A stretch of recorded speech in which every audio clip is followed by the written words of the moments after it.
أعوذ بالله السميع العليم من الشيطان الرجيم وبه نستعين ولا حول ولا قوة إلا بالله العلي العظيم. اللهم صل وسلم وبارك على سيدنا محمد وعلى آل سيدنا محمد كما صليت ورحمت على سيدنا إبراهيم وعلى آل سيدنا إبراهيم في العالمين إنك حميد مجيد. وصل اللهم عليه كلما ذكره ذاكرون وغفل عن ذكر غافلون وإلهنا إله واحد لا إله إلا هو الرحمن الرحيم. torí pé ọlọ́run lọ́ba tí ó tó dúpẹ́ fún ààrẹ lómìn tí àbá dúpẹ́ fún tí kì í bá ń ṣọlọ́run ọpẹ́ náà láwọn fi gbáyé láyé òfin rọrùn fún wa náà adúpẹ́ fọlọ́run bá púpọ̀ àtọ̀rọ̀ kí àtìgẹ̀ fún aláyé lọ́rùn anábọ̀ Muhammad sallallahu alaihi wasallam ọgbọ̀n àfọwọ́ alápapọ̀ mọ̀lánà sheikh Adam Abdullahi Al-Ilory mudir markaz sheikh Habibullah Adam Abdullahi Al-Ilory ọgbọ̀n àfọwọ́ ní markaz lápapọ̀ ọlọ́run bá ṣe dáadáa fún ogun wọn ọba sheikh Kamaluddin Habibullah Al-Hadabi rahimahullahu ta'ala anhu ọgbọ̀n àfọwọ́ ní Zumratu Kamaliya wọ́n Zumratu Adabiya ọlọ́run bá ṣe dáadáa fún ogun ọgbọ̀n àbáwa ní Zumratu Mumin ọba Yusuf Abuwaji ọba Lámúnigun ọba Ayọ̀lú ọlọ́run bá kẹwọn ọba Sheikh Zani jẹ́jẹ́ ọlọ́run bá kẹwọn tó fi dórí àwọn tèèyàn àmìrò ní Nado Ikhwan Hizbullah Jamdas ọgbọ̀n àfáà ní jẹ́jẹ́ bíi ọlọ́run bá ṣe dáadáa fún ogun wọn afátìmínà Sheikh Misbauddin Ibrahim Az-Zaituni adamallahu hayatahu nas'alullaha rabbana tulla umuri li shaykhina zaka misbauddinina innahu nun wal qalam gbogbo àfọwọ́ alápapọ̀ tí à ń fi ọlá àti iye wọn àti mímọ̀ wọn tí ayé fi ń rọrùn fún ọlọ́run àwọn tó wà láyé bá wa kẹ́ wọn kẹta yé àwọn tó ṣubú padà lọ bá wa kẹ́ wọn ní kẹta kíámà. léni à ń bẹ pẹ̀lú olùkọ́ tí wọ́n fi mímọ̀ ṣàǹfààní olùkọ́ nìkan kọ́ ni wọ́n jàmá wọ́n tún jẹ́ sọ̀rọ̀sọ̀rọ̀ tó jẹ́ pé tí wọ́n bá sọ̀rọ̀ ọ̀rọ̀ tó wà sẹ́ńsọ̀ ni wọn kàn kì í sọ̀rọ̀ lásán gbogbo ọ̀rọ̀ tí ó bá ṣe mùsùlùmí àti gbogbo ayé láǹfààní ló máa ń jáde látẹnu wọn wọ́n sì wà lórí ìgbìyànjú náà láti ohun táwọn johnson kò ń sọ̀rọ̀ ọgbọ̀n ọdún àwọn náà nínú àwọn tí wọ́n jẹ́ senior lecturer wa ní LASU Lagos State University lẹ́kọ̀ọ́ wambi àwọn náà ni bàbá wa Fọládi Sheikh Dr. Muhammadu Mustapha Bello ọlọ́njàrí ń gbẹ́sà. Assalamu alaikum warahmatullahi wabarakatuh. Wa alaikum salam warahmatullahi wabarakatuh. lẹ́ni inshallah bìkúrọ́tì lórí interaction wa tí à ń ṣe lóṣooṣù ẹni tí a máa fi ọ̀rọ̀ jomitoro àbí ká pè ní ìfi ìkùnlukùn pẹ̀lú wọn láàárọ̀ ìhun náà ni bàbá tí a dárúkọ síwájú orúkọ tèmi ní Ahmed Bọ́lá Murtada Al-Ogelere tí a jọ mọ́ fi ọ̀rọ̀ jomitoro pẹ̀lú bàbá wa ìjókòó pẹ̀lú wọn kò wá kì í ṣe fàárí eléyìí nínú iṣẹ́ tí dáwà gbé fún wa náà ni gẹ́gẹ́ tí iṣẹ́ tí journalism lẹ́dẹ̀ gbé fún wa náà ni òun náà ni tí Islam sì ń retí ẹ̀ lọ́dọ̀ wa. Lẹ́ni inshallah bigratila topic wa for today òun náà ni stamp out hunger. Ebi ń pa ìlú kò ń ṣe ènìyàn nìkan lè bí ń pa gbogbo èèyàn gbogbo ayé pápátá náà ni ebi ń pa ohun tí a fẹ́ yànnà náà láàárọ̀ yìí náà ni pẹ̀lú bàbá wa Dr. Mustapha Bello tí wọ́n tún jẹ́ general secretary fún Jama'atu Ahlullah lọ́dọ̀ bàbá wa Sheikh wa Abdullah Akínbọ̀dé ọlọ́njàrí bàbá wa náà pẹ́ ala kidmatul Islam lójú ọ̀nà tẹ̀sìn. ẹ̀kọ́ tún bá sálámù sí gbogbo ilé nǹkan sí kí wọ́n gbóhùn yín pé ẹ̀yin lẹ́ ń bẹ pẹ̀lú wa. Assalamu alaikum warahmatullahi wabarakatuh. Wa alaikum salam warahmatullahi akí gbogbo ilé akí wa pé a kú ọdún a kú ìyèdún a ṣọ̀pọ̀lọpọ̀ ọdún láyé ọdún 1442 AH tá a wà yìí gbogbo orí ibẹ̀ ọlọ́wà jẹ́ òṣèkò ń gẹ́ wa àbúrò tó lè wà ń bẹ ọlọ́wà bá lè jìnnà èyí tó wà ń ta tó ń dẹ́rù bà wá yìí coronavirus ọlọ́wà bá ká kó lẹ̀ o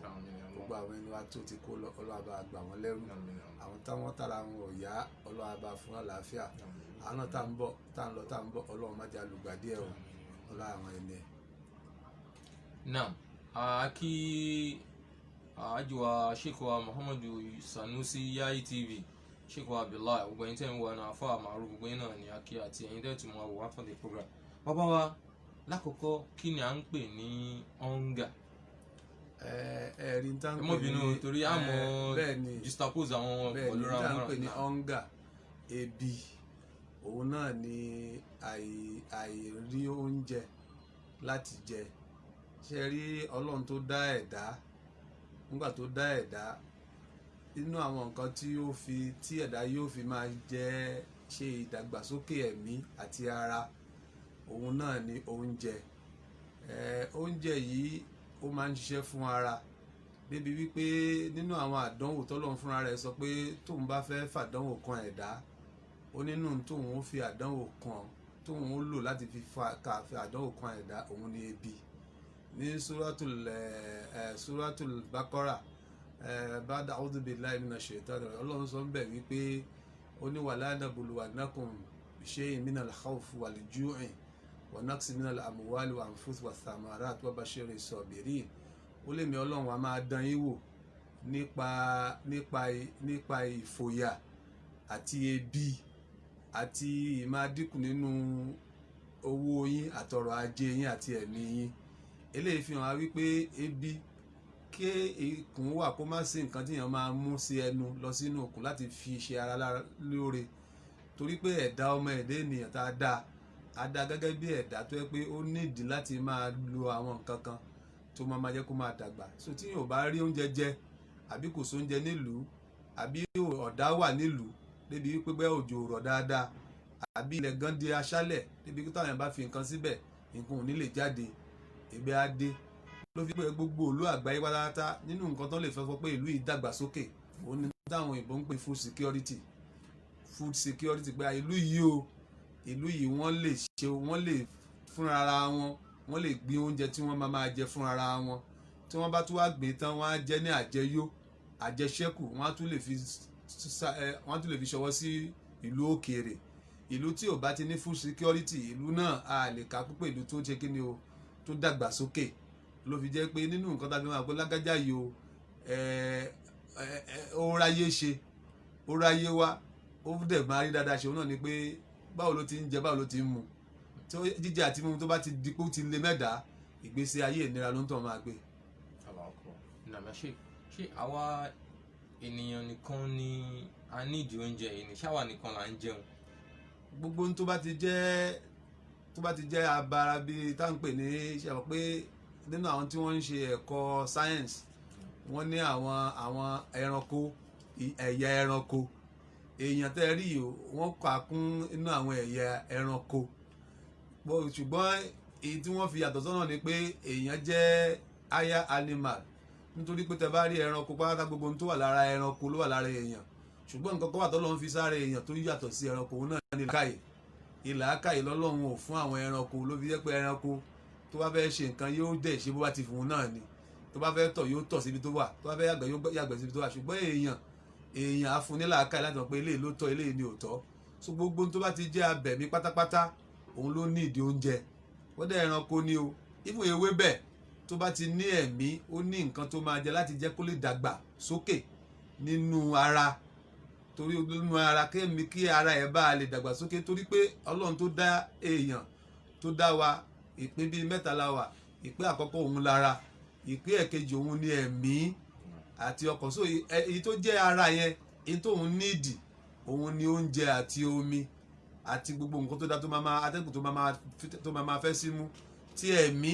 òun náà ni ọ̀rọ̀ Ọlọ́run, òun ni ìrántí Ọlọ́run. Ẹ̀rí pé nígbà tí táwọn fẹ́ ṣe wá sí wá ní afẹ́ fúnra ní oúnjẹ ẹ̀mí. Ẹ̀mí nídìí ọ̀rọ̀ Ọlọ́run, ó nídìí ìrántí Ọlọ́run láti fọ ẹ̀mí mọ́. Ara nídìí oúnjẹ tó ṣe ara lóore, oúnjẹ tó dáa ní o, nǹkan tí èèyàn máa mu tó ṣe ara lóore tó dáa, tí ìṣe tó yẹ pé tí èèyàn bá mú tán yóò tún kó bá àlàáfíà ara. Ẹni tí ò bá róúnjẹ jẹ kò lè lálàáfíà. Mashallah ya Sheikh. Náà ká wá sí ọ̀dọ̀ àwa tí a jẹ́ mùsùlùmí. Ebi pọ̀ láwùjọ mùsùlùmí, kí ni tẹ́ lérò kó fà á? Ṣẹ́rí tó fà á ni wípé láàrin àwa mùsùlùmí ní àgbáyé òun ni wípé àwa mùsùlùmí láti fi ìlànà Ọlọ́run lẹ̀. Nígbà tí ànábì Muhammad sallallahu alaihi wasallam tó fẹ́ kú ó ní bóun ti ṣe ń lọ yìí ó lóun fi nǹkan méjì lẹ̀ fún yín, bẹ́ẹ̀ bá wá ti tẹ̀lé àti gbáyé yóò rọrùn fún yín o, àti lọ́dọ̀ Ọlọ́run dé sí yóò tún rọrùn fún yín. Ó ní nǹkan méjì yìí, àkọ́kọ́ òun ni tírà t'Ọlọ́run tó jẹ́ al-Qur'an al-Karim. Ẹlẹ́ẹ̀kejì òun ni súnà ìnáná Muhammad sallallahu alaihi wasallam tó jẹ́ àlàyé àti ìfọ́síwẹ́wẹ́ ọ̀rọ̀ al-Qur'an. Àwọn mùsùlùmí àná, àwọn mùsùlùmí àkọ́kọ́ àtàwọn tó tẹ̀lé wọn àgbọ́yé Qur'ani yìí àti súnà yìí ni wọ́n gbọ́yé dáadáa, lọ́n fi ráyé ṣe, ni wọ́n fi gbáwájú ní gbogbo ẹ̀kọ́ ayé. Ọjọ́ èní kì í ṣọjọ́ tá a fẹ́ sọrú ọ̀rọ̀ bẹ́ẹ̀ ni, gbogbo ẹ̀kọ́ ayé tí wọ́n lè sọ pé ẹ̀kọ́ ayé làwọn mùsùlùmí àná ni wọ́n gba wájú ń bẹ̀, wọ́n jọ wájú, wọ́n jẹ́ ẹni wájú tí gbogbo ayé ń tẹ̀lé wọn. Kí ló sì fà á? Torí pé wọ́n tẹ̀lé nǹkan ànábì sọ. Kí ni nǹkan tá à ń sọ ni pé ká ṣiṣẹ́, kéèyàn ṣiṣẹ́ ó ti dandan fún mùsùlùmí. Ọlọ́run fúnra rẹ̀ fẹ́, Ọlọ́run fúnra rẹ̀ tó dá wa, ọba tó ń ṣiṣẹ́ ni. Ó sọ fún nípa ara rẹ̀, ó ní kulla yawmin huwa fi sha'nin. Èmi Ọlọ́run ọba tí máa ń ṣiṣẹ́ ni mí. Ànábì wa Muhammad sallallahu alaihi wasallam olùṣiṣẹ́ ni. Gbogbo ìgbésí ayé alájọ tá a ti bí kó tó di òjíṣẹ́, ẹ̀rí pé ó ṣiṣẹ́. Ànábì ṣiṣẹ́ nígbà tó yẹ iṣẹ́ tó bọ́ lọ́wọ́ ẹ̀ láì jẹ́ pé ó ṣèbàjẹ́ ńbẹ̀. Ànábì nígbà tá a bí lọ́mọ òrukàn, ẹ̀gbọ́n bàbá rẹ̀ ló bẹ̀rẹ̀ sí í tọ́ lẹ́yìn tí bàbá rẹ̀ kú tán. Abu Talib ó ní fámìlì tó ṣe kí ni tó tóbi gan, ó níyàwó tó pọ̀, ọmọ tó pọ̀. Ànábì gẹ́gẹ́ bí ọmọ ike ló ti tètè mọ̀ wípé a gbọ́dọ̀ ṣiṣẹ́ ni o, tá a bá ṣiṣẹ́ wàhálà yà á pọ̀ jù fún bàbá yìí. Ó bẹ̀rẹ̀ sí í bá àwọn èèyàn, àwọn ará Mọ́kà, ó bẹ̀rẹ̀ sí í bá wọn gba ẹran, tó ń bá wọn ń tọ́jú àwọn ẹran wọn, wọ́n sì ń fún ní owó ọ̀yà. Tó bá fún ní owó yìí náà ni ó mú wálé fún ẹ̀gbọ́n bàbá rẹ̀ tí wọ́n máa fi kún ọrọ̀ ajé tó wà nílé láti tọ́jú àwọn ọmọ àti òun náà. Nígbà tó tún yá, ó bẹ̀rẹ̀ sí tẹ̀lé bàbá ẹ̀ lọ sí ìrìn àjò, wọ́n lọ sí Sham, gbogbo alámọ̀tàn yìí, gbogbo tó ń ṣe yìí tó yẹ pé láyé èsì ni ìyá pé Ànábì ní personal assistant sí ẹ̀gbọ́n bàbá ẹ̀. Ó tẹ̀lé lọ láti lọ mọ báwọn lọ́n ṣe ń tajà, báwọn lọ́n ṣe ń ra ọjà, báwo ni wọ́n ṣe ń ṣọrọ̀ ajé, débi pé eléyìí ló ń ṣe lọ́wọ́ náà ló fi dípò pàdé, ó ṣe alábàápàdé Bahira tó jẹ́ wòlíì nínú àwọn ẹ̀sìn Júù. Òun ló rí nínú ọjà yìí pé ta lè wọ́n tẹ̀lé wá. Oníbà ẹ̀gbọ́n bàbá òun wà nínú ọjà. Nígbà tí bàbá dé lọ fún pé ọmọ tẹ́ ẹ mú wáyé ọmọ èèmọ̀ ni o, nǹkan kan wà lórí tóun rí lára ẹ̀, ànábì Ọlọ́run ni, ànábì tá a rán sí àwọn lárúbáwá ni o, tí gbogbo ayé. Ṣùgbọ́n tó bá dìgbà yẹn wọ́n máa dẹ́kòkò, wọ́n máa dẹ́yẹ sí, wọ́n máa bá a jà. Ẹ má mú wá bímọ o, tẹ bá mú wá bí torí pé àwọn olójú ńlá, àwọn tó máa ń rìnrìn bíi tòun tó dẹ̀ pé ní aburú ni wọ́n lè ṣe ní ṣùtá. Eléyìí ni ó fi jẹ́ kànábì lè tẹ̀lé bàbá rẹ̀ mọ́, ẹ̀gbọ́n bàbá rẹ̀ wá sọ́jà mọ́. Débi pé ó jókòó sí Mọ́kà, ó bẹ̀rẹ̀ sí tún bá àwọn tí wọ́n ní ẹran, ó bẹ̀rẹ̀ sí bá wọn, ó ń bá tọ́jú àwọn ẹran, wọ́n sì ń fún ní owó ọ̀yà. Ara eléyìí ló wà ló fi di pé ó gbọ́ wípé obìnrin kan tó lówó Mọ̀dínà, tó lówó ní Mọ́kà jàre, ó lówó Mọ́kà, ó wá ń wá ẹni tí ó bá tọ́jú dúkìá àtàrísìkí àtọ́jà ẹ̀. Ànábì fetí lélẹ̀ ni ó fetí gbọ́ pé àwọn èèyàn ń wá èèyàn. Tó bá pẹ́ ayé ìsìn ànábì máa kọ application, ṣùgbọ́n lọ bá àwọn èèyàn wà láì wọ́n interview ànábì.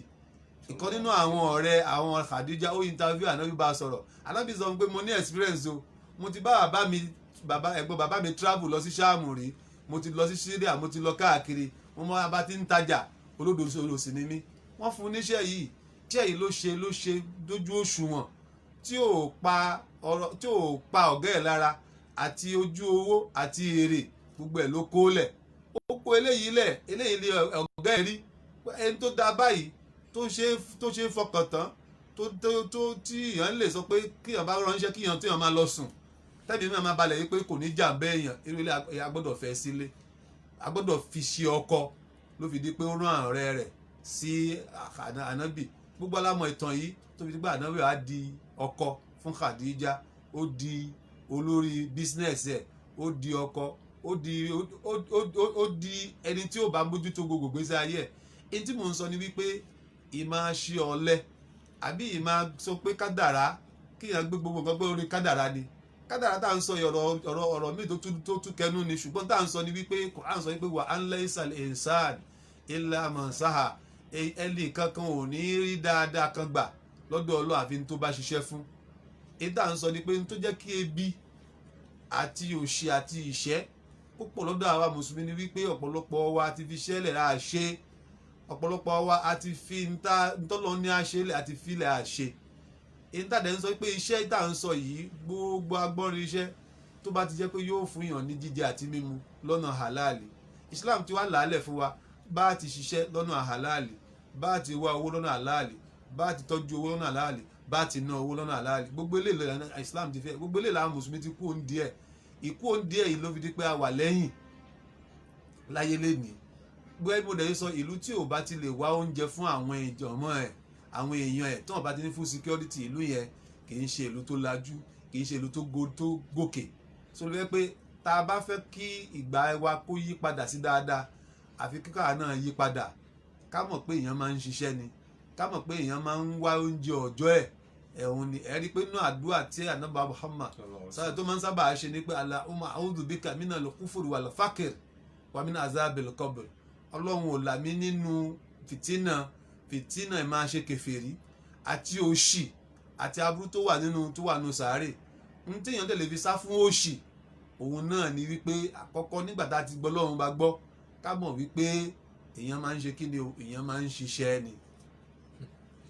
ẹ ṣeun bàbá wa n tí à ń yànnàná ní àárọ̀ ìhun náà ni pé báwo ni a ṣe lè dẹ́kun ebi òṣì wàhálà ìdààmú lénìí wọ́n fẹ́ kí a draw ẹ̀ wá sí àwùjọ wa ní Nàìjíríà a mùsùlùmí náà láàmú tàfàṣì torí pé mùsùlùmí náà àwùjọ wa yìí náà sì lásìgbọ́ lọ tún ṣe torí ń tà ń yànnàná òun náà ni báwùjọ wa yìí bí ó ṣe di ohun tọ́lọ́run fẹ́ àti tí Muhammad náà tọ́lọ́run ti torí ẹ̀ ránṣẹ́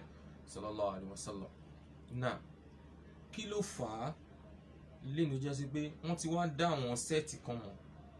bí ká sọ pé àwọn àfà wọ́n ti dá àwọn mọ̀ pé àwọn àfà pé wọn kì í ṣiṣẹ́ so àwọn àfà wọn ò pé ohun tí wọ́n gbé dání ẹ̀ yìí pé maybe can I call it maybe is a lazy something pé kí ni lè ṣe iṣẹ́ àfà kì í ṣiṣẹ́ ni. ṣé rí àṣìgbọ́ ó pọ̀ púpọ̀ àṣìwí dẹ̀ pọ̀ púpọ̀ lásìkò tá a wà yìí oríṣiríṣi ilẹ̀ àwọn náà máa ń gbọ́ ṣé rí kíyàn já iṣẹ́ àfà iṣẹ́ ni kíyàn já àfà iṣẹ́ ni ẹ jẹ́ kí n sọ iṣẹ́ àfà ẹni tó bá pè láàfà o bóyá akọ́mọ ń kéwú bóyá oníwàásí bóyá ẹni tó yẹ pé òun ń ṣàdúrà fáwọn èèyàn àwọn èèyàn á lọ sábà pé nǹkan báyìí ṣe wá yóò sì ṣàdúrà fún wọn ṣé gbogbo tí mo kà á lẹ̀ yìí iṣẹ́ ni ẹ̀kọ́ n tó miss n tó nu àwa mùsùlùmí òun ni ẹ̀kọ́ báwo la ṣe ń ṣiṣẹ́ ṣe rí iṣẹ́ kíyàn ṣe iṣẹ́ ẹ̀kọ́ ló gbà ẹni tí ò bá ti wá lẹ́kọ̀ọ́ ìmú tó bá ní tọ́lọ́run bá fún un ní àwọn ẹ̀bùn kan kò ní mọ bó ti fẹ́ lo ẹ̀bùn náà kò ní mọ bó ti fẹ́ lo ẹ̀ wo iṣẹ́ káàrímù àwọn táyà ń pè ní jálàbí tó rọrọ ọjọ́ mi tún nìyẹn o jálàbí àwọn afọ́ ní jálàbí ẹlòmíì kan ní wọ́n sọ pé àwọn aláìkò tẹ̀ sí jálàbí pé àwọn afọ́ ní jálàbí àwọn abẹ́ẹ̀lẹ́bi ni wọ́n káwọn ẹ̀ máa bá àwọn èèyàn lékún àgbà ẹni tó ń sọ yẹn fúnra rẹ̀ òun náà láwọn ẹ̀ tó ń gbà mọ̀ràn o òun náà láwọn ẹ̀ tó wá ń bá o pé ọ̀rọ̀ yìí ò yé wa o ṣe pé Quran sọ pé fásitì aláàbíkiri nkúntún látàlàmú ẹ lọ bí àwọn tọrọ yé tẹ́ ẹ̀ bá yé tó bá yé ṣé nínú sáìtà wà yìí táwọn bá ti wọ́pẹ́ lágbájá àfáà ni inú táwọn máa ń retí rè wọ́n ti rí pé ń tọ́ yẹn dókítọ̀ ni wọ́n ti rí pé olùgbaninímọ̀ràn ni olùfinimọ̀nà ni olùbánikádùn ni olùlani ni olùkóniyọ nínú wàhálà ni gbogbo àwọn táwọn èèyàn máa ń retí lọ́wọ́ àáfàá yìí ṣáwọn àáfàá kọ́ ẹ̀kọ́ ẹ̀ ibi tí wàhálà ti wá dé nìyẹn àìkẹ́kọ̀ọ́ ẹ̀ yìí àwọn àáfàá máa wá lò làákàyè wọn bó bá gbé làákàyè bá ti ṣe gbé wọn lé kéwú tó wà àfi ká lọ máa tún àwọn kọ̀ríkúlọ̀mù wa ṣe ẹ ń fi lápẹẹrẹ guidance and counseling iṣẹ́ ni nígbà tẹ́mi lọ àwọn ìgbà tí mo máa ń lọ sílùú òyìnbó táwọn èèyàn ìfún kó fẹ́ lọ báyàn sọ̀rọ̀ lásán pé èèyàn fẹ́ gbà ẹ́ nímọ̀ràn wàá sanwó pé o fẹ́ lọ bá alágáyà kó fẹ́ gbà ẹ́ nímọ̀ràn nítorí pé inú òye ìlàkàyè àti dáadáa tọ́lọ́run ti ṣe fóun ló fẹ́ lo àsìkò ẹ̀ pẹ̀lú ẹ̀ àsìkò ẹ̀ nìkan tán ó tún fẹ́ lo ìmọ̀ tọ́lọ́run fún pẹ̀lú ẹ̀ wàá sanwó fún kò sí nǹkan tọ́lọ́run bẹ́ẹ̀ ṣùgbọ́n torí pé kò sí ẹ̀kọ́ mo ń sọ fáwọn ẹ̀ pé ọ̀rọ̀ ní èdè ló dà pé kò fẹ́ yé pé nítorí pé ní jálàbí ibi spiritual consultancy ni ibi consultancy ni àwọn ẹ̀dẹ̀ ṣe consultancy àwọn èèyàn ń ṣe consultancy lórí ọ̀rọ̀ ajé wọ́n ṣe consultancy lórí ọ̀rọ̀ kí là ń pè lókè ọ̀rọ̀ ìwòsàn àwọn èèyàn ń ṣe consultancy lórí ọ̀rọ̀ marriage pé marriage wa fẹ́ dàrú o ẹ jẹ́ ká lọ bá àwọn expert wọ́n á ní kó lọ bá àwọn èèyàn wọ́n á fún wọn ní marital therapy pé kí ìyàwó wájọ́ báyìí kọ́kọ́ náà wájọ́ báyìí wọ́n á fún wọn ní nǹkan tó máa ṣe àwọn èèyàn á sì sanwó gbogbo kíní ló wà táwọn èèyàn ń ṣe tó ẹ̀kọ́ ní òtó lọ́dọ̀ ìsókèyàn já ẹ̀fà àyà kan wà sóra tó tọ́ bá ọlọ́run sọ ńgbà tọ́lọ́run sọ nípa ọ̀rọ̀ ogun pé àwọn mùsùlùmí bá jẹ́ pé nǹkan bá jáde tẹ́ bá lọ sógun ẹ jẹ́ káwọn kan wà nílé o káwọn kan wà nílé, àwọn tó wà nílé ẹ kí wọ́n lè kí ni o, kí wọ́n lè jókòó tí ẹ sìn, kọ́ lè jókòó nígbà tó bá pẹ́ ẹnìkan sọ pé káwọn àfáà náà lè ṣe tailoring, àfáà tó bá mọ tailoring ṣe kó lọ kọ́, ṣùgbọ́n kí wọ́n sọ pé kí gbogbo àwọn àfáà kọ́ lọ wáṣẹ́, ẹjọ́ iṣẹ́ wo ni kan lọ wá, iṣẹ́ tí wọ́n ń ṣe lọ́lọ́sì iṣẹ́ ni, ṣùgbọ́n ó kó àwọn àfáà kí wọ́n lọ wá ẹ̀kọ́ lórí iṣẹ́ tí wọ́n ń ṣe kí wọ́n bá lè rí ṣe ní dáadáa, kọ́ lọ wá ẹ̀kọ́ lórí iṣẹ́ tí wọ́n ń ṣe kí wọ́n bá lè rí ṣe dáadáa. Òun ni ọ̀rọ̀ tó wà nílẹ̀ yìí, ṣùgbọ́n pé káwọn àfáà kọ́ lọ máa wáṣẹ́, iṣẹ́ wo náà, iṣẹ́ àfáà gẹ́gẹ́ bí mo sọ, ẹni tó bá ń kọ́ ọmọ lẹ́kọ̀ọ́ kéwú kó lọ wá ẹ̀kọ́ kún ẹ̀kọ́ yẹn, bóun ló ṣe fẹ́ kọ́ ní ti gbàlódé tó lè bí owó fóun tí òun sì ní ṣàbòsí lé lórí. Ẹni tó wáyé pé àfáà tí wọ́n pé kí ni ó ń ṣe wáàsí, báwo ló ṣe máa ṣe wáàsí ẹni ti gbàlódé tó lè jẹ́ kí ni ó lè mú, tó lè kó oríire bá òun àti owó àti àǹfààní tó pọ̀. Ẹni tó wáyé pé àfáà ti ń ṣàdúrà fáwọn èèyàn ni, kó wá ọ̀nà wo lòun lè fi ṣe tóun lè máa fi ṣàdúrà tóun sì ní ṣàbòsí, tí ó sì kó ọrọ̀ ajé tó yẹ kó ọrọ̀ ajé wọn á fi gbòkè sí. Eléyìí ni ìtẹ̀mí níbẹ̀, ọ̀rọ̀ pé iṣẹ́ àfáà iṣẹ́ ni, so àwọn tó bá ń ṣe náà ni kí wọ́n lọ wá ẹ̀kọ́ kún ẹ̀kọ́ wọn. Ọ̀rọ̀ ńlá ni ibi tí bàbá wa tí wọ́n sùn sí yìí àbí tá a dé yìí, a máa ní láti yànnàná ẹ̀ díẹ̀ nínú ẹ̀. Òun náà ni pé àwọn ilé kéwú náà, torí pé ibi tá a wà lénìí nínú LASU la wà ní Department of Foreign Religions and Peace Studies, Religion and Peace Studies ní LASU lọ́dọ̀ Dr. Mustapha Bello. Ohun tí a yànnà lé ní ọwọ́jà wọn sì dé gbogbo ọ̀rọ̀ tá a bá ń sọ̀rọ̀ nípa mímọ̀ látòrí tiwọn àti gbogbo àwọn tó kù nínú wọn láti lè fi ṣàánú Islam ní gbogbo iṣẹ́ tí wọ́n gbé dání làwọn náà ń sọ̀pọ̀tì wọn pẹ̀lú ẹ́fọ̀tì kí ayé sì lè rọrùn fún wa láti gbé. Náà àmọ́ wọ́n lè kéwú tí à ń produce àwọn ọmọ ìdàdíyà ìyẹn elementary àbí primary àti sanawiya ìyẹn tó jẹ́ secondary, ọdún méje àbí kaná ọdún mẹ́sàn-án ọmọ mọ́dàndá ẹlòmíì lè tí ó ṣe retake náà, ẹlòmíì sì ti lò wà lọ́dà fún wa láti kékeré. Kí lẹ lérò pé àwọn ilé kéwú wọ́n lè ti bọ́nú kòríkúlọ̀mù àbí báwo lè ṣe lérò pa lè ṣe kòríkúlọ̀mù tí ó máa jẹ́ látọ̀dọ̀ tí yín àtàwa náà ká bẹ̀rẹ̀ àwọn iṣẹ́ yẹn tí a yóò fi rọrùn fún gbogbo àwọn tó ń jáde táwọn tó ń jáde. Ṣé rí àwọn tó ń pè ní tíyàn bá fẹ́ ṣe àṣeyege láyé lórí ẹ̀kọ́ kọ̀ọ̀kan, nǹkan mẹ́ta kan wà tó ṣe pàtàkì. Àkọ́kọ́ òun ni knowledge, knowledge tó yẹ pé ìmọ̀. Ẹlẹ́ẹ̀kejì òun ló ń pè ní skill. Skill ni pé kéèyàn ní iṣẹ́ ọwọ́ ní tó lè ṣe, tó lè fọwọ́ ẹ̀ ṣe. Ẹlẹ́ẹ̀kẹta òun ni attitude. Attitude ni pé ìwà tó máa ń accompany gbogbo iṣẹ́ tíyàn bá mọ̀ ọ́ ṣe. Ṣé rí ẹ̀rí pé KSA bẹ́tẹ̀ ìta yìí tí ò bá pé lára èèyàn fún iṣẹ́ tó bá ń ṣe, ẹ máa rí ayé ń bẹ̀, ẹ máa rí ibi tó gbá àfáìdẹ̀ nímọ̀ o ṣùgbọ́n ibi tó kù sí rè ẹ̀rí wíwá. Èyí tá à ń sọ ní pé gbogbo àwọn ilé kéwú tí mò ń sọ yìí pátápátá tá à ń sọ yìí, they are all knowledge based institutions. Ìmọ̀ nìkan ló wà ní àwọn ilé kéwú yẹn. Ẹ̀rọ yàrá bá lọ mọ́ríkà tó lọ dárò dáwà ó lọ gbogbo ẹ̀ káàkiri, ìmọ̀ ó wà ń bẹ̀. Àṣé èèyàn fẹ́ mọ kéwú ni o, ṣé èèyàn fẹ́ mọ Quran ni, èèyàn fẹ́ mọ hadith ni, èèyàn fẹ́ mọ adabu ni, èèyàn fẹ́ gbogbo ohun tó ń pè ní agbọ́nrin ìmọ̀ pátá ní ti Lárúbáwá àti Islam ó wà ń bẹ̀. Ṣé rí bẹ́ẹ̀ náà èyí tó kù ìkan wà ń bẹ̀ tán tún lè mú mọ́, ìyẹn la fẹ́ kí iṣẹ́ ní méjì yẹn. Òun ní kẹta tí mo sọ pé attitude. Ẹ wò ó nítorí pé téèyàn bá jáde ńlẹ̀ kéwú tábàárí tó bá ń hùwà ń ta tíwà yẹn ò wá jọ àpá ibo ló ti jáde, ìwà wo ló wọ́n fi kọ́ ń bẹ̀. Àwọn ìwà kan àti èèyàn gbọ́dọ̀ bá lọ́dọ̀ ẹni tó bá pè ní àáfà. Irú ẹ̀ ní àṣà jẹ, irú ẹ̀ ní pé ẹni tó bá já àáfà ni ó gbọ́dọ̀ ráyé sá, ó gbọ́dọ̀ jẹ́ ẹni tó yẹ pé kì í ṣe tó máa ṣe hàn gbogbo ìgbà, nítorí pé òun ló fẹ́ tún ayé ṣe, ó fẹ́ tún àwọn èèyàn ṣe. Mo gbọ́nú àwọn àti bàbá kan nígbà táwọn kékeré ṣe Adam nígbà táwọn kékeré lágége tá a máa ń lọ sọ̀rọ̀ bàbá ní nígbà téèyàn sọ pé ẹ fẹ́ correct àwọn èèyàn ṣe, ibi táwọn èèyàn àwọn tó ń ṣàbàjẹ́ yìí wọ́n wá pàdé wọn náà ń bẹ̀. Nǹkan tó ń sọ ní pé nǹkan kan náà jọ ni wá, so nǹkan táwọn sọ ní pé mi sọ pé káàfà máa lówó kọ́ ni mò ń sọ, ṣùgbọ́n àáfà gbọ́dọ̀ jẹ́ nítorí pé owó ní gbogbo ìgbà ló máa wá káàkiri.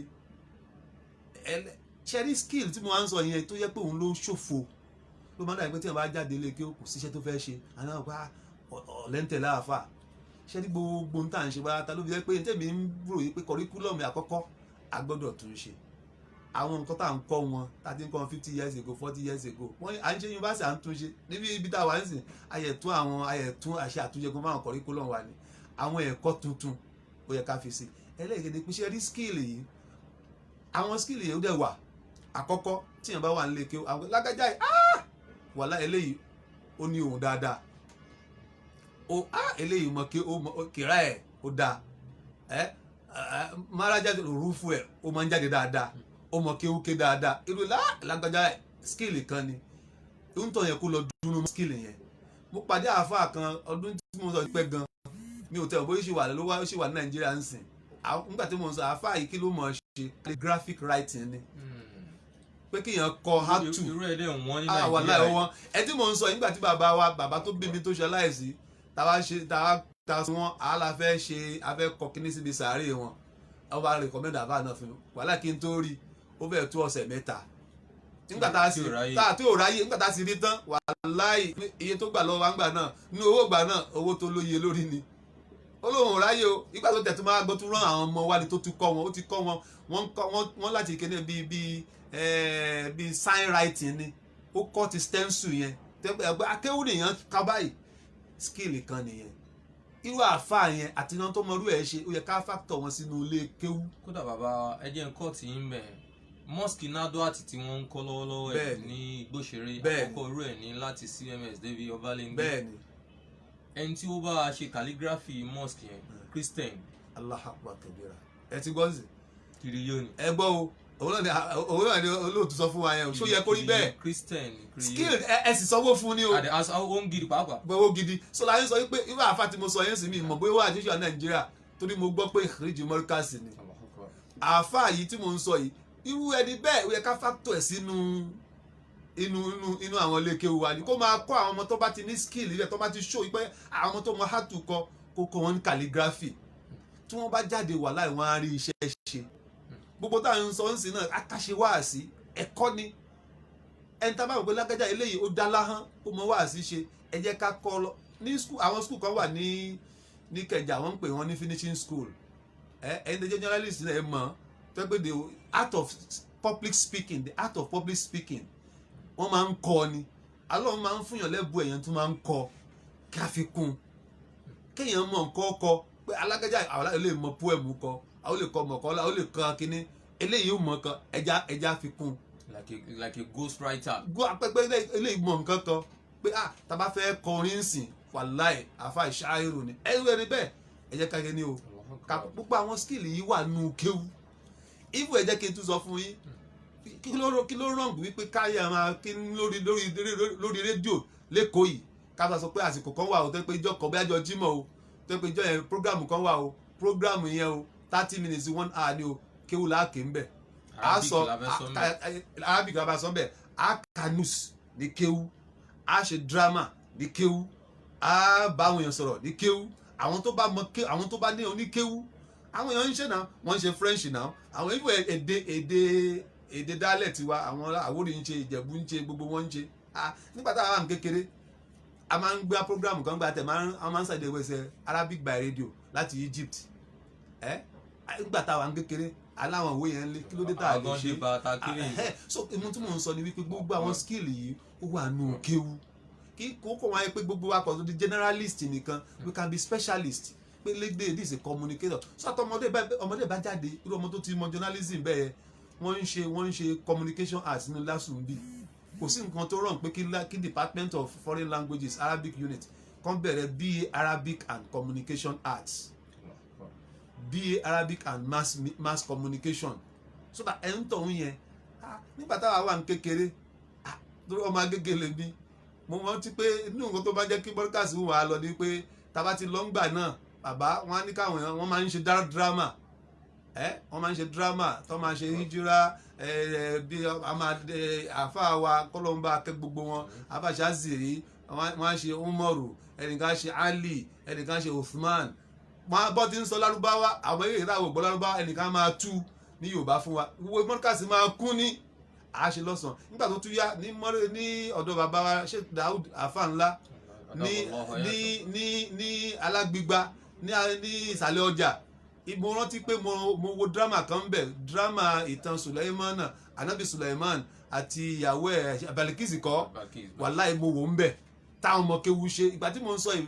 30 something years ago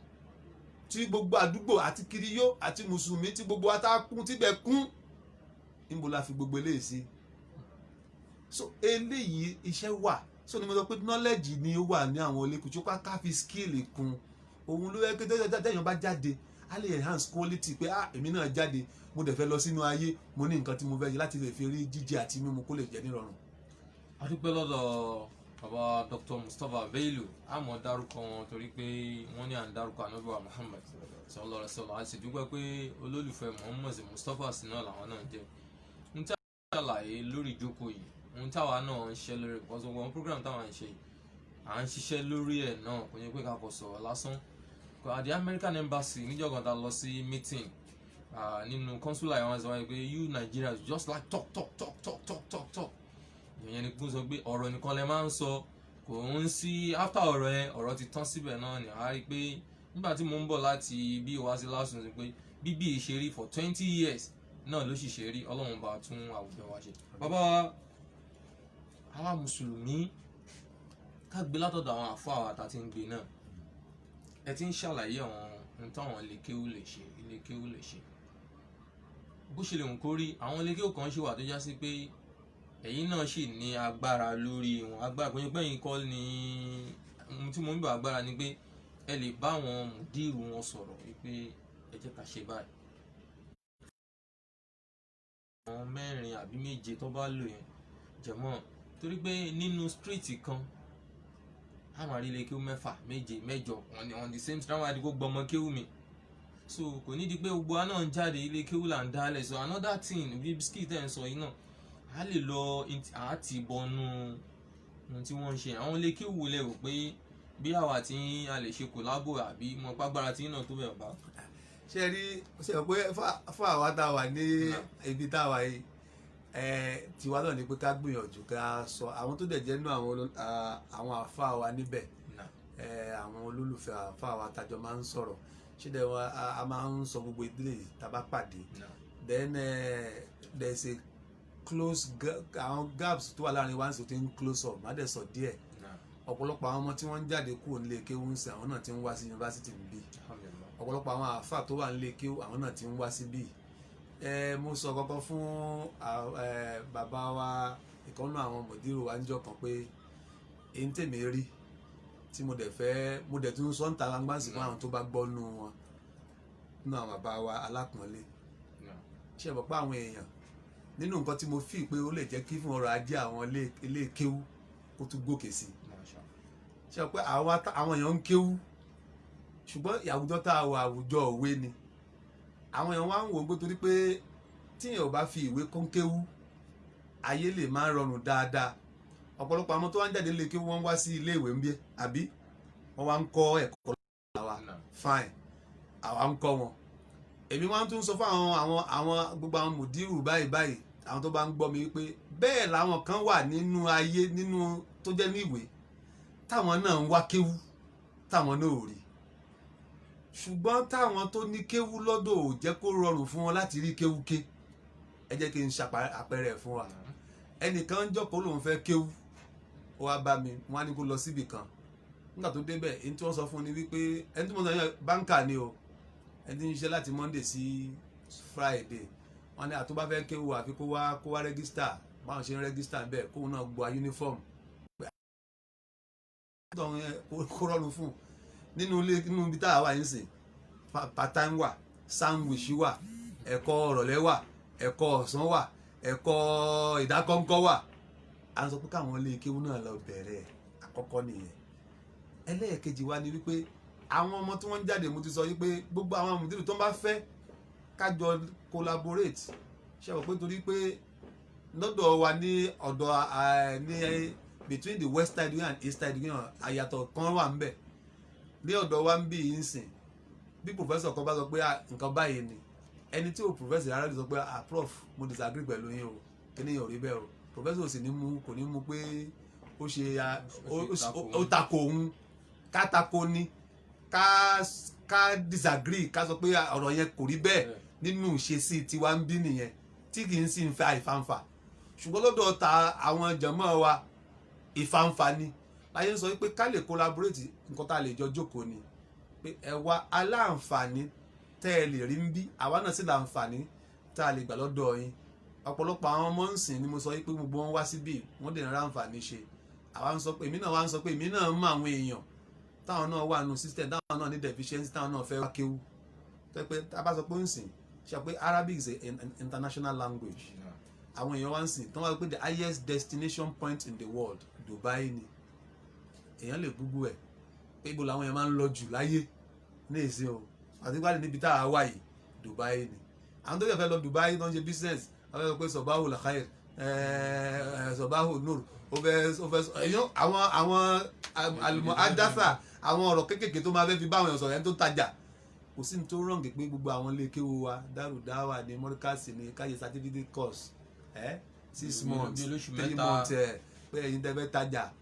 àwọn ìgbà àwọn tó ń la dọ̀gbà ẹ wá kakọ yín lárúbáwá ẹ máa fi tajà lọ́hùn ìlú ló ń ta eléyìí ló ń ta eléyìí wọ́n á lè débẹ̀ ẹ fún certificate àkọ́kọ́ ni wípé owó lọ á san owó tó gidi inú owó tó gidi yẹn àárò fún àwọn àáfàá wa á tún tú ọgbà ṣe ẹgẹtẹ àwọn náà ní pé àwọn náà di sọpọ́tà ilé kéwú yẹn bọ́ká sọ pé kéwú pé bá ti kọ́ báwọn bàbá tí wọ́n ti kọ́ wa ní àná níjẹta báwọn náà láṣẹ tí wọ́n tún máa kọ́ àwọn èèyàn ó lè má gbà bẹ́ẹ̀ mọ́ aláwọn bankers tí wọ́n fẹ́ kéwú tó pé kò ráyè ní Monday to Friday Saturday bóyá 2 hours 3 hours ló ráyè ká design program bẹ́ẹ̀ fún wọn pé ẹ̀yin ẹ wá ẹ kọ̀ fún wa owó gidi lẹ́ẹ̀ máa gbà ó àádẹ́ kó wọn lọ fọ́ṣúnlẹ̀ gbogbo àwọn ilé kéwú wá sì ti ń yàtọ̀ tíyàn bá dé mọ́ríkàs ń sè tíyàn bá dé hall mọ́ríkàs àyàn sọ pé alhamdulilayi bí yàn bá dé dárúdà pé ṣe lè kéwú náà níbí alhamdulilayi so àwọn ibi tó jẹ́ àwọn executive places yẹn la máa lọ arrange fún wọn á ṣe audiovisual àwọn tó lè ṣe pọ̀ nínú àwọn jẹ̀mọ́ wa tó máa fún wọn ní pòkè gbogbo lecture yìí pàápàá online ni ẹ̀kọ́ máa wá lẹ́kọ̀ọ́ kan káyọ̀ á gba kéwú yẹn kẹ̀dẹ̀ lọ 1 hour tó bá dẹ̀ ṣe lágbọ́n rí bá ti ṣe ń ṣe assessment fún wọn at the end of it all á fún wọn ní ìdàdíyà á bá fún wọn ní certificate dalẹ̀ design pé òkè ẹ̀yin náà ti ní proficiency level yìí fún nǹkan gbogbo eléyìí máa jẹ́ kí ọrọ̀ ajé àwọn ilé kéwú wa kò tún gbèsè because àwọn ọmọ tá à ń kó àkójọ yìí tó ń sọ 5,000 naira 3,000 naira yìí kò lè sustain àwọn ilé kéwú yẹn. àti ní sọ pé. náà tẹ̀ tí ní sọ tẹ́pẹ́ èmi gan ọ̀fẹ́ ni. àdúgbò lọ́dọ̀ ẹ̀ ṣe náà mo mọ̀ pé yín náà ó ti palẹ̀ mọ́ àwọn mẹ́sẹ̀gì kan fún wa lórí ẹ̀ láàrin ìṣẹ́jú mẹ́wàá àfihàn fún wa náà mẹ́sẹ̀gì yẹn náà bismillah sheik. alhamdulilayi rabbil alamin ẹ rí nígbà tí àwọn èèyàn tí wọ́n sọ fún mi pé a fẹ́ sọ nípa pàyẹ̀fẹ́ lé òṣì jìnnà àti ebi oríṣiríṣi nǹkan ló wà ń ta lọ́lọ́sìn mo fẹ́ pe gbogbo àwọn jàmọ́ àtàwọn tó ń wò mí ṣé nígbà wa ta ní lọ́wọ́ àtọ́lọ́ ń bùkún ẹ jẹ́ ká gbìyànjú láti máa bọ́ àwọn èèyàn èmi máa ń sọ gbogbo ìgbà pé ní àsìkò tá a wà yìí àwọn èèyàn máa ń sábà àwọn aláìmọ̀kan pọ̀ nílùú àìmọ̀kan yìí wọ́n tí wọ́n fi ń ba làákàyè àti àgbọ́yé àwọn èèyàn jẹ́ orí ẹ̀rọ àtagbà tí mo ti ń sọ̀rọ̀ yìí mo máa ń sọ fáwọn èèyàn pé èmi ò lè sọ tẹ́lẹ̀ mi ò sàárà lèmi jẹ́ tèmi fi dàgbà àwọn tó bí wa nígbà tó nínú nǹkan tó yẹ ká máa lọ lé kéwú gbà yẹn ni pé àrí sára jẹ́ ń lé kéwú bàbá rí nǹkan jẹ láàárọ̀ àrí jẹ lọ́sàn-án àrí jẹ lálẹ́ àwọn tó bí wa àwọn ẹni dáadáa ni wọ́n àwọn tó tọ́ wa àwọn àfa àwọn ẹni dáadáa ni wọ́n àwọn tó bí wa yìí wọ́n gbọ́ ọ̀rọ̀ Ọlọ́run yé wọ́n dẹ̀ gbà wípé tí Ọlọ́run bá fẹ́ tíyàn bá fẹ́ kádùá òun gbà àfi kó lọ mú ní ìbáàdà láti máa bọ́ àwọn èèyàn ló fi jẹ́ pé ẹ̀ rí pé ńlẹ̀ Yorùbá lọ́dọ̀ àwọn bàbá wa àgbàlagbà tó bá ti di pé wọ́n fẹ́ ṣàdúà wọ́n á fi ọ̀rọ̀ oúnjẹ kún kì í ṣe pé wọ́n kì í nítorí pé ẹnìkan sọ pé nígbà wọn ti bí àwọn ọ̀bẹ àwọn sínú súnà bóyá òun ṣáwọn ọ̀bẹ òun sínú súnà o àwa nínú súnà náà bí àwa sí ẹ rí Ọlọ́run sọ ń bẹ̀ kan nígbà tó Ọlọ́run sọ ń Suratul Balad tó ń sọ ó ń sọ nípa òkè kan pé òkè kan wà tó ń pè ní òkè àgùnlà ó ní tí wọn bá gun òkè àgùnlà yìí gbogbo ilẹ̀kùn aburú Ọlọ́run máa tì gbogbo ilẹ̀kùn dáadáa lọ́lọ́run máa ṣílẹ̀ ó ní fàlà tá a mọ̀lá akọ̀bà ó ní wàmú àdìrọ́ọ̀kà mọ̀lá àkọ́bà fákù rọ́kọ̀bà àwọn ìtì àmún fi yawmi zi màsígábà. àwọn ní òkè àgùnlà yìí ta ló mọ̀ tó ń pè ní òkè àgùnlà? ó ní fákù rọ́kọ̀bà, ó ní tó ń pè lókè àgùnlà ni wípé ẹrú tí ó ti tó ti rò pé tòun ti bàjẹ́, òun ò lè ṣe dáadáa mọ́ láyé, ó lè bọ́ okùn kúrò ní ẹrú ẹ̀ ní ẹrùn ẹ̀, ẹ sọ bí ọmọlábí. ó tẹ̀ bá lè ṣe bẹ́ẹ̀ tí ẹ̀ bá fẹ́ rí dáadáa láyé, ó ní àwìtì àmùn fi yawmin sí màsígábà. ó ní kẹ́ ẹ máa bọ́ àwọn èèyàn jẹ́ bí bá ń pa wọn. ọlọ́run ló wí bẹ́ẹ̀ o. ọlọ́run ẹ máa bọ́ ẹni tó bá ń wá, ìwọ tó ń wò mí tó ń wá oore lọ́dọ̀ àwọn èèyàn, má dúró dìgbà tí ó pé ọba lálàkàlà táwọn àfáà bá ń sọ pé ẹ lọ ṣe sàárà, fi mu ní ìwà. mo dẹ̀ máa ń sọ fáwọn èèyàn ni pé ìwọ náà àdúrà tó ń ṣe lọ́lọ́sìn kò jókòó nulẹ̀ ẹ̀, ìwọ náà ṣe ráìsì yẹn, ṣe oúnjẹ tó mọ̀ ọ́ ṣe yẹn. àwọn tó máa ń pè ní kíní páàkì àbí kí ló máa ń pè wọ́n yẹn, take away park, ìwọ náà páàkì 10 síbẹ̀, gbé lọ sí ibi táwọn àtẹ́wọ́gbẹ̀rọ wà. ṣàdúpọ̀ lọ́hùn, mo fi lè ṣe, mo fi lè bọ́ àwọn èèyàn tó bá ń gbé fún ọwọ́ náà wojú wọn wá rí pé ìdùnnú náà máa fi gbà lọ́wọ́ ẹ̀. ọlọ́run ní àwìtì àmún fi yawmin zi màsígábà, ẹ máa fún àwọn èèyàn lóúnjẹ ní o ti bí bá ń pa wọn. nígbà tó lọ́run tó ń sọ̀rọ̀ nínú Suratul Baqara, ọlọ́run ń sọ̀rọ̀ ọ̀rọ̀ àwẹ̀. ó wá ń sọ pé àwọn tó yẹ pé wa alal ladina yutikunahu fidyatun ta'amu miskin. àwọn tí wọn ò bá lè gbàgbé pé kígbà àwẹ̀ wọn ó lè kó ìnira bá wọn, ẹ̀hún tọ́lọ́run tó sọ ń bẹ̀, ọlọ́run ní tí wọ́n lè ṣe láti fi pàṣípààrọ̀ àwẹ̀ tá tí wọn ò ní rí gbà, tí wọn ò lè gbà nítorí pé wọn lálàáfíà. fidyatun ta'amu miskin, ó ní pé káwọn náà kí wọ́n ṣe kí wọ́n bọ́ àwọn aláìní. ẹ̀rí ọ̀rọ̀ oúnjẹ tún nìyẹn o. ẹ tún lọ sí Suratul Insan, nígbà tó lọ́run sọ̀rọ̀ àwọn al-abrar, àwọn tó yẹ pé àwọn ẹni ire nínú àwọn ẹni ire. ọlọ́run nínú àpẹẹrẹ tẹ́ máa fi mọ àwọn ẹni ire pé wayutimuna ala ubbihi misikinan wayatiman wa asiran. ó láwọn tí wọ́n máa ń bọ́ àwọn aláìní, àwọn tẹ́bi ń pa,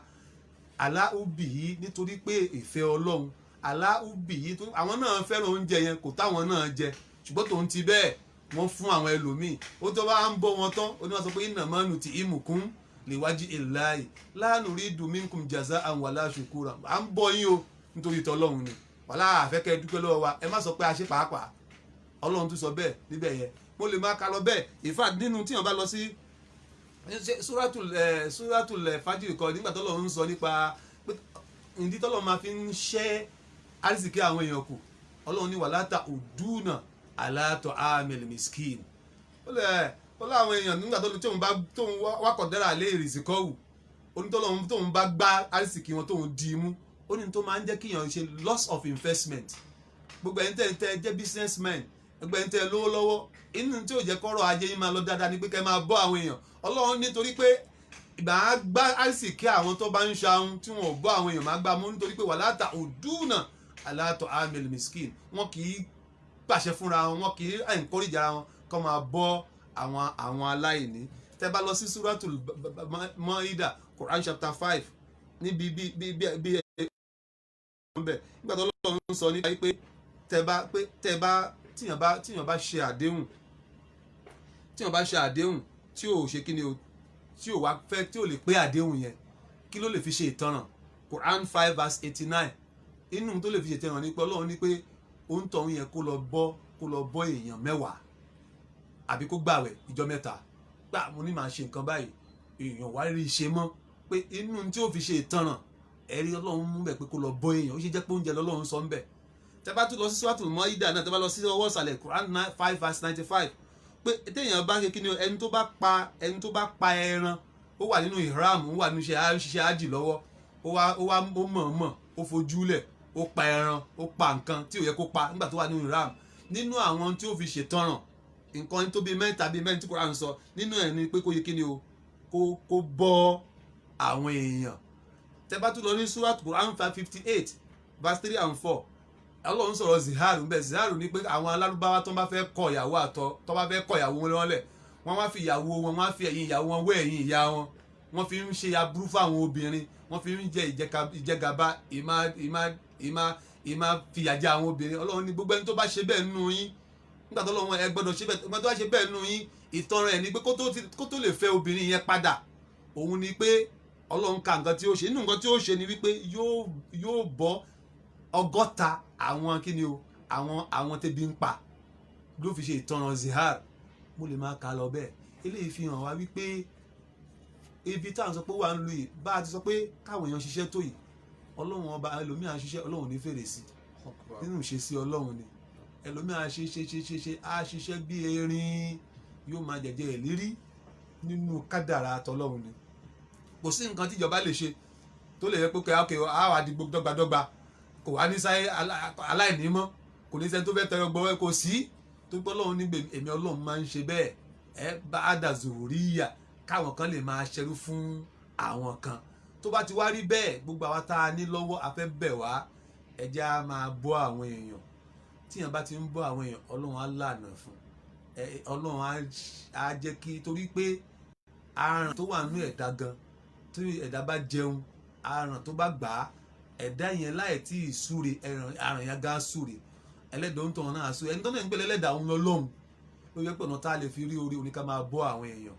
ẹ jẹ́ ká gbìyànjú ẹ̀ ká lè lé iṣẹ́ torí pé tí ebi bá wà nílùú ẹni tí ó tẹ̀lé ni pé wàhálà fìtínà tó tẹ́ bá gbogbo ẹni tó ń jalè lénìí ẹni tó ń fàjọ̀gbọ̀n lénìí ẹni tó ń kówó jẹ lénìí ẹni tó ń ṣe baburú lénìí gbogbo àwọn tí wọ́n ń fa wàhálà lénìí àti jẹ àti mu náà ní lẹ́pọ̀lọpọ̀ dùn débẹ̀ àwọn ẹlòmíì tó ń ṣèbàjẹ́ wà nítorí tí wọ́n tẹ́ pé wọ́n ti yó tán o wọ́n ń ṣèbàjẹ́ gbọ́ ọ̀pọ̀lọpọ̀ ọgọ́rẹ́ ìṣẹ́ àti òṣì àtàríjẹ àìnító ló sún wọn débẹ̀ táà náà bá ṣe bẹ́ẹ̀ tá a bá ń bọ́ àwọn èèyàn á rí pé á dínkù tá a bá dẹ̀ ti dínkù àlàáfíà àtújọba ìrẹ́pọ̀ á wà àwa náà á gbégbèsè ayé ìrọ̀rùn tó nígbà náà bí wa Muhammad sallallahu alayhi wa sallam ó ní kì í ṣe mùsùlùmí o àwọn ta ló ń tọ̀ ó lẹ́nu tó ó jẹun tí kún ẹ̀ tó kíní o tóun yó tí ọmọ ọ̀yá rẹ̀ níbọ̀ ẹ̀ tó wà lẹ́gbẹ̀ẹ́ ilé ẹ̀ tó ń pebi sùn. so eléyìí ni ẹ̀kọ́ tí oníṣẹ́ ọlọ́run tó kọ́ wa tá a bá fẹ́ ká wà lálàáfíà àwọn tó wà lágbègbè wa ká yẹ kíni o ká gbìyànjú ká náwó dáadáa sí wọn nípa tó ń jẹ kọ́lọ́n kó bá a lé ibi kó ńlẹ̀ o kó ṣe àwọn yẹ ká ṣe ọ̀pọ̀lọpọ̀ ọdún láyé. a dúpẹ́ lọ́dọ̀ bàbá wa pẹ̀lú àwọn àlàyé ọ̀rọ̀ tí wọ́n ṣe fún wa yìí ká gbọ́ ká lò ó ká fi ṣiṣẹ́ àwa náà fi ń ṣe àwọn fi ń bá àwọn mùsùlùmí náà ṣe ọlọ́run jọ wúlò fún wa. náà bàbá wa ọ̀rọ̀ ebi òṣì òun náà ni a ti sọ tàwọn àfà ó wá bọ́ sí àwùjọ wa nínú ẹ̀sìn tẹ́gbó níṣepọ̀ láǹfà náà ṣùgbọ́n àfà kò yẹn pé àwọn mùsùlùmí gangan generality of the Muslim Ummah kí ló fà tó já sí pé àwa gan fúnra wa gan gbogbo ìṣesí wa kò ju fisabilillah káwa jí látàgò bá látàṣùbà dágó 9 síbẹ̀ náà ni òṣì yẹn pọ̀ tó ní at the end of the day ẹ bá gbé iye tí wọ́n pa náà kò ní jówó kan tí ó dùn mọ́ yàn nú a sì ráwọn ọmọ ìyá wa kì í jẹ́ pé àgbáriwo kankan lọ́dọ̀ wọn ṣé òṣì àtiwá ló pọ̀ tó yẹn ni àbí kí ló fà á. ẹ rí èyí tó fà á mo ti sọ níbẹ̀rẹ̀ ọ̀rọ̀ yìí tẹ́ bá lọ wo the poorest states in Nigeria ẹ lè Google rẹ̀ ẹ lé ní àwọn òkè ọ̀yà ni ibi táwọn mùsùlùmí pọ̀ jù sí tẹ́ bá lọ wo the poorest nations of the world ẹ padà rí pé àwùjọ táwọn mùsùlùmí pọ̀ jù sí ni kí ló fà á ó wá dàbí pé àwọn èèyàn máa wá translate pé ó dàbí pé Islam àti òṣì jọ ní àjọṣepọ̀ wàhálà ẹ̀ kò rí bẹ́ẹ̀ mo ti sọ fún wa níta fi wà lẹ́yìn òun lẹ̀kọ́ o ṣe rí nǹkan pè ní ẹ̀kọ́ yìí máa ń túyàn lẹ̀ ni nínú àjàgà èṣù àti àjàgà òṣì àwọn mùsùlùmí ìgbàanì wọ́n mú ẹ̀kọ́ ní òkúkúdùn ní tí mo máa ń sọ pé ẹ̀kọ́ yìí mi ò sọ pé ẹ̀kọ́ kéwú nìkan o nítorí pé káwọn èèyàn kan wọ́n sọ pé ẹ̀kọ́ kéwú àwọn èèyàn tó ẹ̀kọ́ ẹ̀sìn ẹ̀kọ́ ayé ìsọkúsọ ni gbogbo ẹ̀kọ́ pátá òun lẹ̀kọ́ ẹ̀sìn gbogbo ẹ̀kọ́ pátá òun lẹ̀kọ́ ayé ní tí wọ́n fẹ́ kọ́ ṣe ló wà important ọ̀rọ̀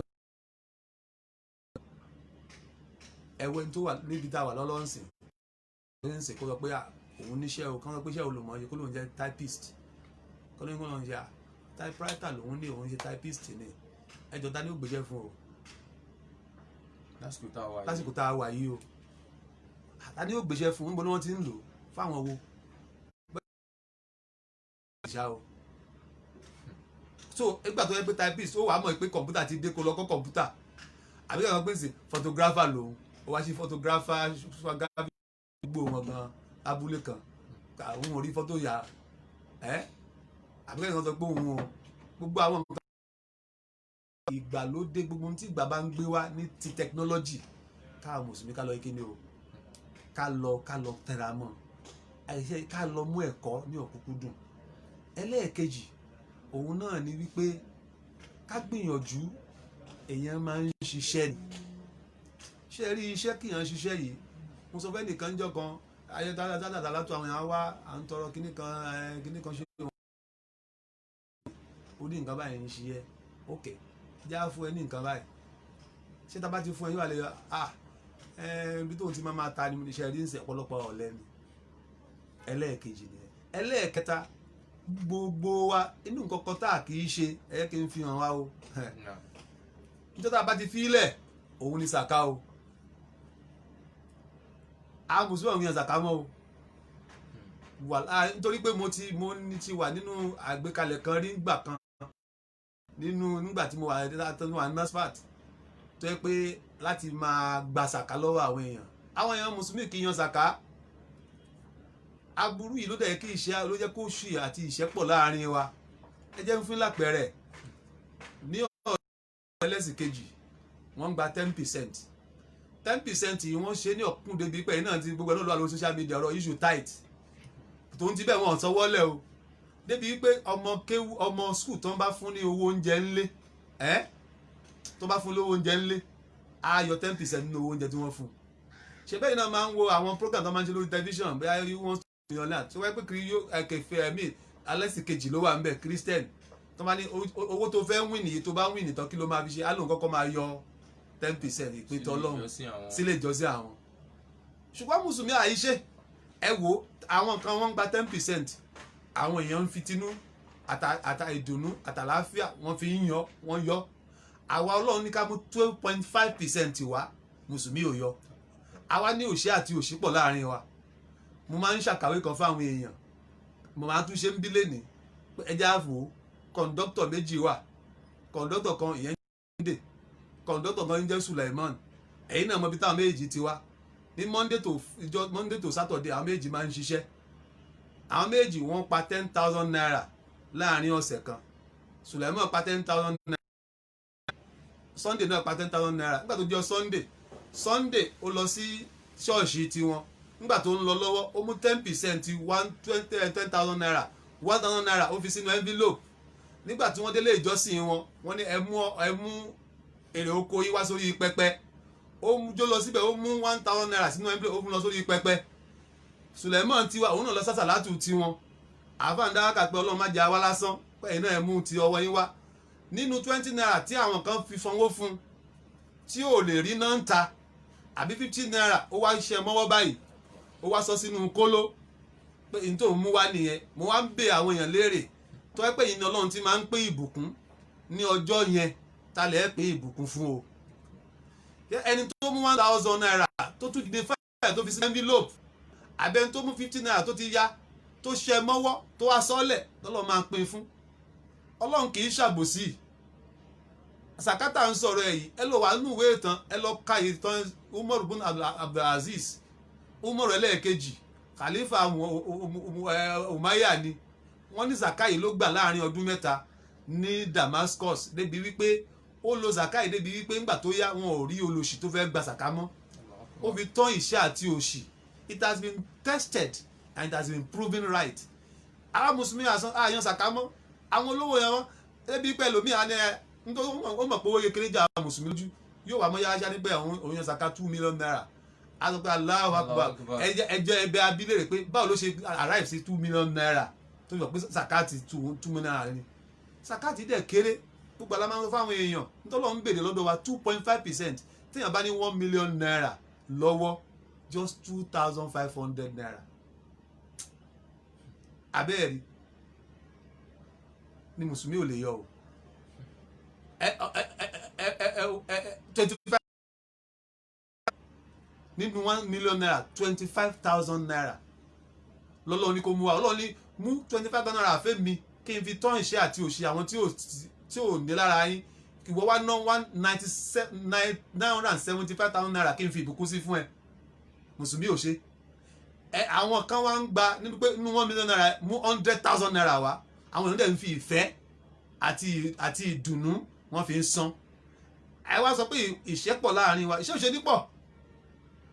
la fi ń bẹ gbogbo ẹni tó bá ń gbọ́ ìwọ náà tó ní ọ̀rọ̀ tó ní o ẹlòmíràn sọ pé àwọn èèyàn tó sọ pé nìsọ́ọ̀bù òun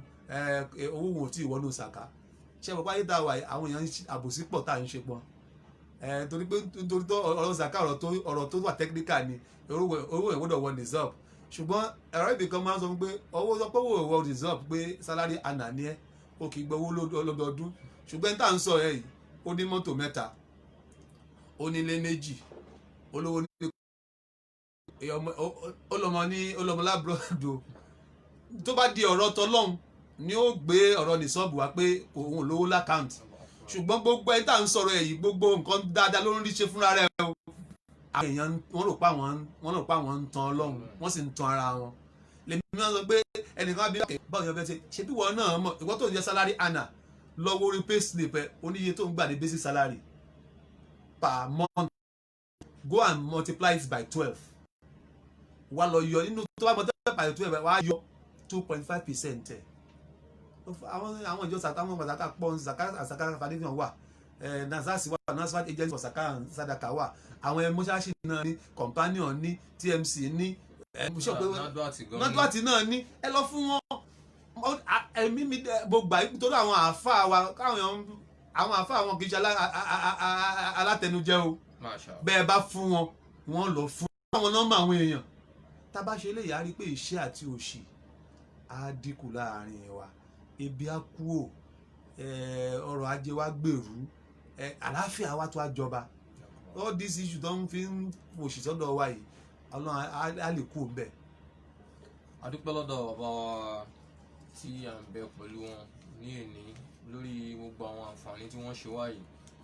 gẹ́gẹ́ bí ṣe sọ ní àpèjúwe kan lẹ́ẹ̀kan pé ọ̀rọ̀ wa mùsùlùmí kò ń ṣe talk so ká fi ọ̀rọ̀ sílẹ̀ jọmọ́ ká mú practical òun ni ká mú ṣe bí a ṣe ṣe practical yẹn náà òun náà ni iléeṣẹ́ wa Ikra Africa TV làwọn náà ń try láti gbìyànjú kó má jẹ́ ọ̀rọ̀ lásán là ń sọ tá a máa ṣẹlẹ̀ lórí èní a máa fi àdàgbà ètò síbí lé nítorí ọ̀rọ̀ tó gùn ni ọ̀rọ̀ tí bàbá wa ń sọ yìí. We are still coming for the continuation of the program, maybe next month or some other time, but inshallah we are still coming. May Allah preserve him for his deen. May Allah ease all his affairs as he beseeches. Wallahu ilaha illallah. Now, bàbá kí a tó lọ, mo fẹ́ gẹ́ fún wa ní ìmọ̀ràn kan. Kí ni ìmọ̀ràn náà ni pé àwọn àfáà náà ni torí àfáà lèmi náà a lè lọ kí Ọlọ́run ní kí diversity wà fáwà. Àwọn kan ojú kan náà ni wọ́n wà profession tí wọ́n dẹ̀ ń ṣe yìí bí àpèjúwe bàbá wa kan wọn ló fún wa ní àìdán tọrọ wọn ní àìdán tọrọ ó ṣoògùn jẹ̀díjẹ̀dí a sì ń lò a sì ń rí bẹ́ẹ̀ náà lóòótọ́ ṣe lè júwe àwọn ibi tó yẹ pé èèyàn máa gbo jẹ̀díjẹ̀dí lápèjúwe ni o àbó mọ àgbo ẹ̀yọ́nú pé tí kankan ó fi tó lè fi refine ẹ̀ lọ́nà tàwọn olóyìnbó bíi ọkọ̀ olóyún náà ń sìn òun náà àbí ó dá ewé tiẹ̀ lẹ̀ láti sánmọ̀ ní ìbéèrè ọlọ́run yìí náà ni Kùránì wà tí ní wá ṣe ìtú sọ ọ̀nà owó ní. ṣé àkọ́kọ́ ni wípé kéèyàn kọ́kọ́ jẹ́ olódodo gẹ́gẹ́ bí mùsùlùmí ẹni tí yóò bá mọ̀ kéèyàn máa sọ pé òun mọ̀ àwọn olóyìnbó wọn á pẹ́ ẹni tí ò mọ̀ nǹkan tó pọ̀ lọ́rùn wọn á pè ní charlatan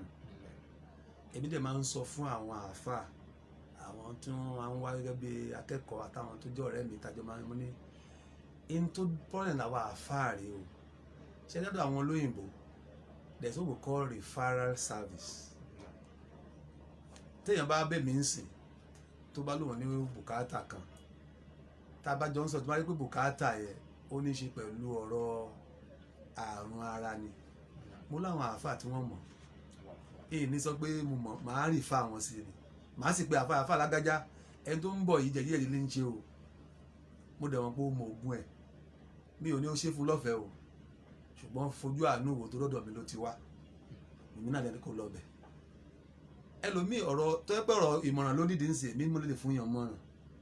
ẹni tèmi máa ṣe nìyẹn. ẹni tó ẹlòmíì wà ó mú lórúkọ Ọlọ́run lọ́wọ́ bẹ́ẹ̀ ni ẹ máa gbogbo orúkọ Ọlọ́run tí máa ń jẹ́ kò yé ni gẹ́gẹ́ tẹ̀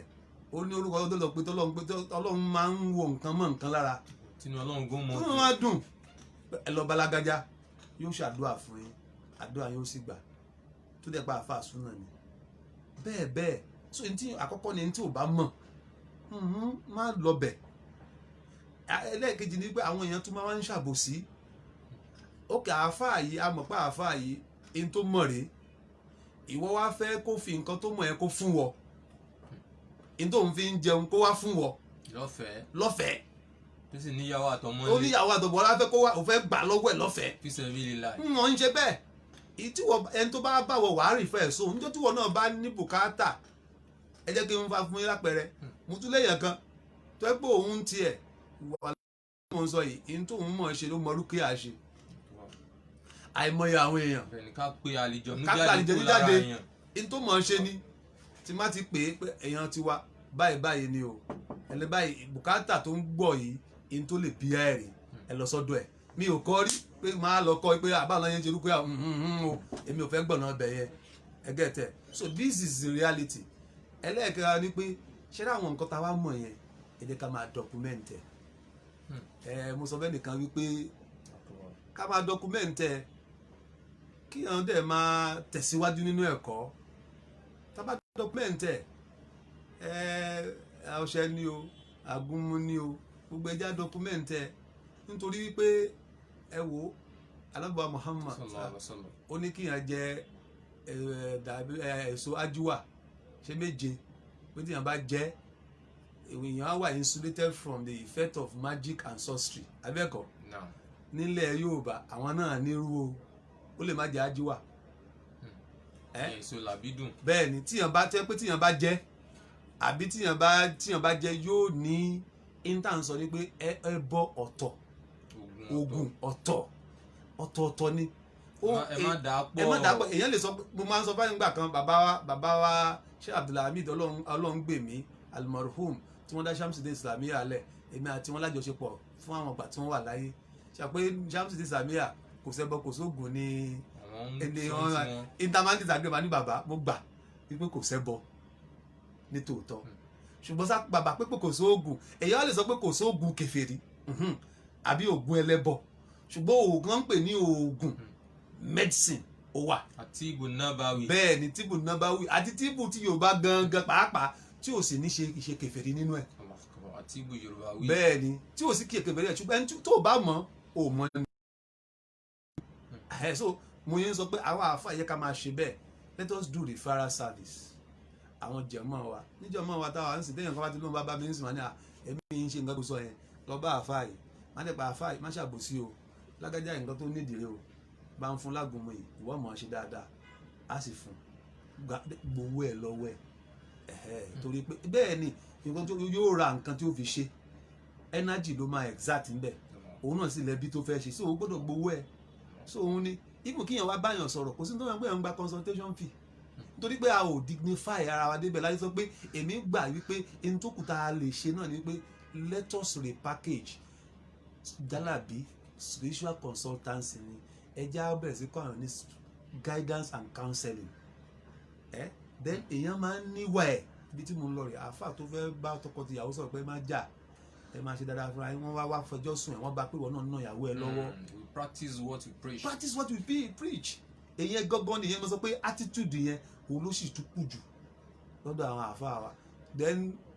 bébí torí opportunity yẹn bá nìyẹn gbọ́dọ̀ fi sọ gbogbo tó ń wà ń ta káàkiri ṣe mo fẹ́ bá àwọn àáfà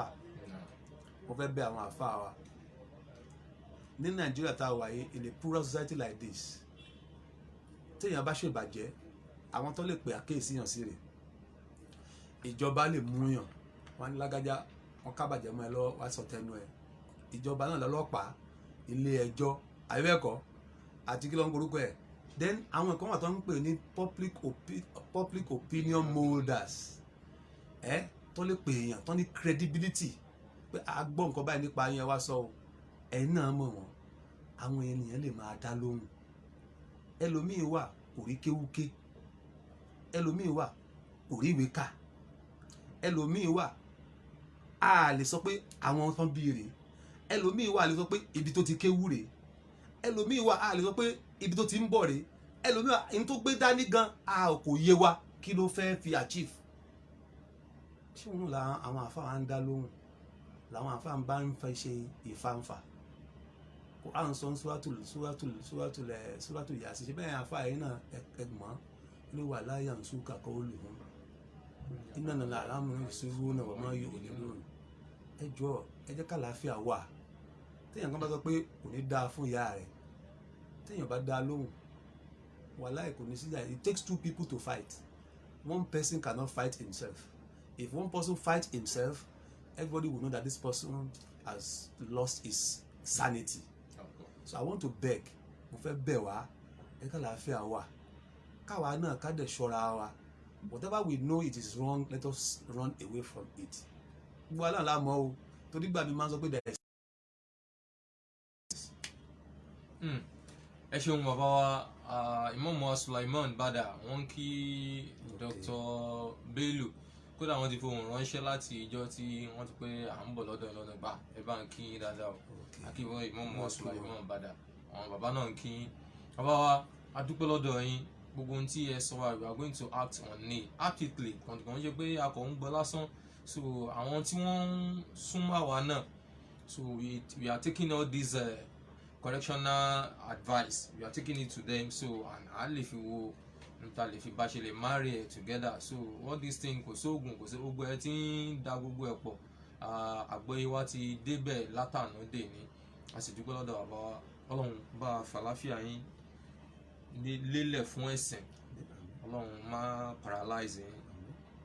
Yorùbá ní Ọlọ́run má pa yín kéékèèké, yẹn ni pé àwọn àrùn stroke Ọlọ́run má jẹ́ rí, àwọn tó ti ẹ̀ ń fa àmọ́ ṣùgbọ́n Ọlọ́run má jẹ́ dọ́dọ̀ yín, Ọlọ́run má jẹ́ dọ́dọ̀ yín, Ọlọ́run má jẹ́ dọ́dọ̀ yín. Because lórí pàǹgbúrò yín lójoojúmọ́ ní Jamali ni, láti NASFA Jamali tó fi wá dé àmú lásù yìí jẹ̀mọ́, tó fi dé mọ́kàzì náà lọ́rùn náà ni orúkọ yín débẹ̀, tó fi wá dé ògbà yìí. Ọlọ́run ní jẹ́ ìwọ̀kùn láìláìsà, Ọlọ́run jẹ́ ìwọ̀kùn. Gẹ́gẹ́ bí ọmọ náà máa ṣàdúrà fún bàbá ẹ̀, àdúrà ọmọ ni eléyìí sí bàbá ẹ̀. Sọ Ọlọ́run kó bá fàlàfíà yín lélẹ̀, Ọlọ́run ní dà yín láàmú, má fi ìnira kàn yín. Gbogbo ohun tọ́lọ́run wá jogún fún yín lọ́mọ, Ọlọ́run má fi wọn, má ṣe wọn ní iṣẹ́ ìbànújẹ́ fún yín, má ṣe yín náà ní iṣẹ́ ìbànújẹ́ fún àwọn náà. Àpadà sígbà Ọlọ́run má jẹ́ ọba yín. Ọlọ́wà ilahuna ilahun wahidun la ilaha illa huwa rahmanur rahim. Bàbá ẹ̀yin náà lẹ́ ṣàdúrà fún àwa náà àti Iqra Africa TV, kọ́lọ́run jó dàbí ibi táwa náà ń tafà sí. Àwọn náà ni kí mùsùlùmí káwa náà lè ní àwọn media house tí ó jẹ́ tiwa. So all the àwọn tí Islam ń ṣàlàyé, so a lè table lẹ̀ kó yá àwọn mùsùlùmí, torí static ignorance ti pọ̀ gánzìn. Kí Islam ẹ ṣàdúrà fún Iqra Africa TV. Bẹ́ẹ̀ ti ṣàdúrà Ọlọ́run gbà bẹ́ẹ̀ o. Iqra TV Ọlọ́run ayé kó máa lọ sókè sí o. Gbogbo àwọn alárànṣe, olùrànlọ́wọ́ alátìlẹ́yìn Ọlọ́run bá mi yàn fún yín. Alárànṣe, olùrànlọ́wọ́ àtàlátìlẹ́yìn Ọlọ́run bá mi yàn fún yín. Èròǹgbà yín ti dáadáa lórí Iqra TV, Ọlọ́run ajẹ́ kó jù bẹ́ẹ̀ lọ. Torí pé wà má dhalika ala Allahi bi aziz. Ọlọ́run lè ṣe kí Iqra TV kó kù ní level pé àtẹ̀wò terrestrial báyìí kó jẹ́ TV tá a máa pẹ́ ibi tí wọ́n wà rí, táwọn náà máa dàbí tó máa lórúkọ bí àwọn tó ti lórúkọ tó sì jù bẹ́ẹ̀ lọ. Kọ́lọ́n kó ṣe bẹ́ẹ̀. Ẹ̀yin tẹ́ wá wà níbẹ̀ iná, Ọlọ́run máa bá ti náà jẹ́ o. Ẹ̀mí tí yẹn máa fi ṣe Ọlọ́run kó bá yàn dẹ́ fún yín. Àlàáfíà kọ́lọ́run bá yàn dẹ́ fún yín. Àrísìkí Ọlọ́run kó bá yàn dẹ́ fún yín. Kọ́lọ́run wá jẹ́ ká ṣe ọ̀pọ̀lọpọ̀ ọdún láyé. Ọlá subhana rabbika rabbil izzati amma yasifun. Salamun ala al-mursalin.